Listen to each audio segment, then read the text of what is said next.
히틀러가 만든 약이 지금도 병원에서 쓰이고 있다는 말, 믿기 어려울지도 모릅니다. 하지만 이 이야기는 실제 역사 속에서 일어난 일입니다. 1939년 독일 베를린의 한 제약회사가 새로운 약을 개발했어요. 이름은 페르비틴이었죠. 처음엔 피로를 회복시키고 집중력을 높여주는 단순한 각성제였지만 곧 그 약은 전쟁의 한복판에서 사람을 대신하는 무기가 되어버렸습니다. 당시 독일은 유럽 전역을 휩쓸며 승승장구하던 시기였어요. 그리고 그 중심에는 히틀러가 있었습니다. 그는 인간의 한계를 넘어선 병사를 만들고 싶어 했습니다. 총보다 강하고 탱크보다 빠르며 두려움이 없는 인간 병기 말이죠. 그렇게 독일군의 모든 전투 식량에는 작은 흰 알약 하나가 포함되었습니다. 병사들은 그것을 페르비틴 초콜릿이라고 불렀습니다. 보기엔 단순한 초콜릿 같았지만 그 안에는 메탐페타민, 그러니까 오늘날 우리가 알고 있는 필로폰과 같은 성분이 들어있었어요. 이 약을 먹은 병사들은 며칠 동안 잠을 자지 않아도 전투를 이어갈 수 있었습니다. 피로는 사라지고 두려움도 느껴지지 않았죠. 몸은 가벼워지고 정신은 날카로워졌습니다. 처음엔 모두가 놀랐어요. 어떻게 이런 약이 가능하지?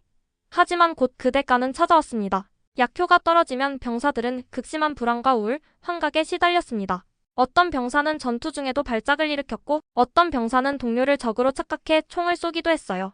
하지만 전쟁의 광기 속에서 그런 일들은 중요하지 않았습니다. 지휘관들은 그저 싸울 수만 있다면 괜찮다고 말했죠. 히틀러는 병사들의 몸을 실험실처럼 이용했습니다. 심지어 그 자신도 매일 이 약을 주사 맞았습니다. 주치의 테오도어 모렐은 히틀러에게 매일같이 여러 약물을 주입했고 그중 일부는 이 페르비틴이었습니다. 그래서 히틀러는 밤새 잠을 자지 않고 연설문을 썼고 광기에 가까운 에너지로 사람들을 몰아붙였다고 합니다.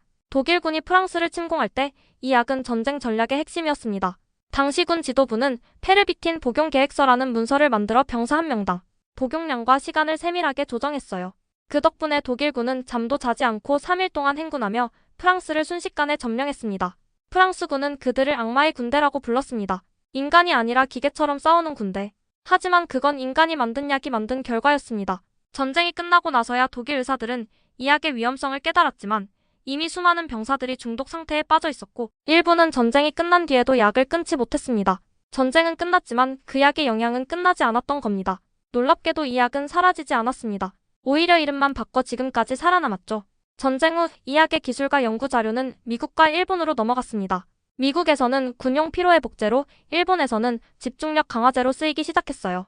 그리고 그 이후 약의 구조를 조금 바꾸고 함량을 조절한 형태로 지금도 병원에서 사용되고 있습니다.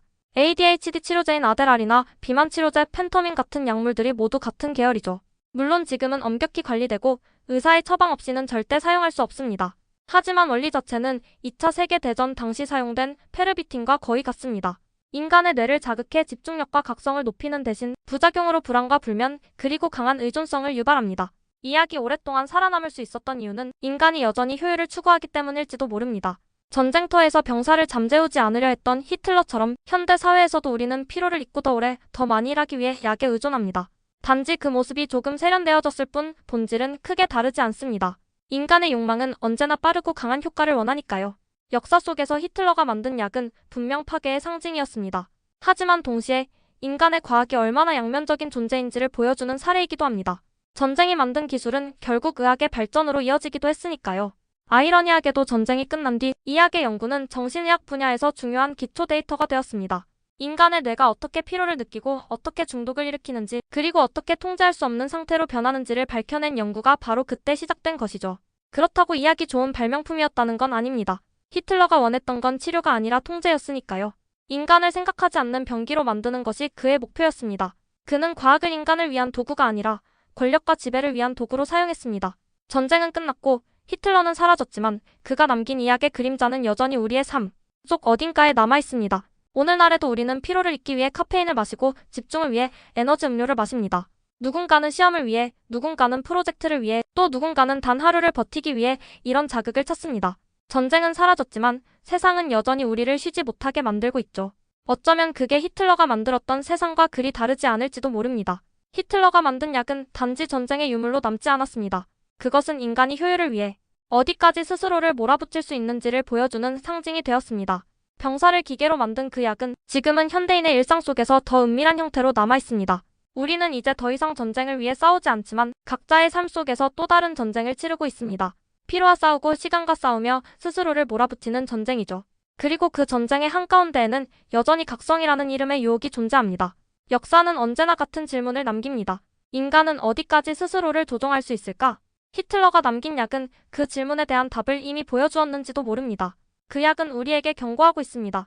한계는 넘어야 할 대상이 아니라 지켜야 할 경계라는 것을.